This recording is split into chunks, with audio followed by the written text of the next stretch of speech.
Reverse wiring is this basic concept where we have it backwards inside of us. For example, we think love is abuse and abuse is love. Or we think being generous is selfish and being selfish is generous. It's very hard, nearly impossible, to discover this just by talking about it. You have to do it by the body because, for example, if I said, show me giving, and they went like this, that's literally backward. And if I said to that person, hey, are you good at giving? They're probably like, yeah, I'm a great giver. But then I say, show it to me, and then they take instead.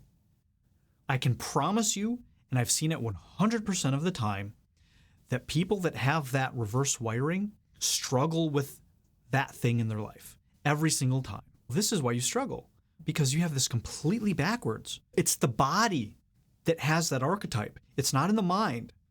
And it's the body that is what gets us results in our life. Our body is the closest thing to physical reality. Our mind is in a different dimension, right? It's not physical stuff. And in order to affect physical stuff, we use this vehicle, our body. And so our body is the thing that is closest to the results we get in the physical world. And that tells the truth.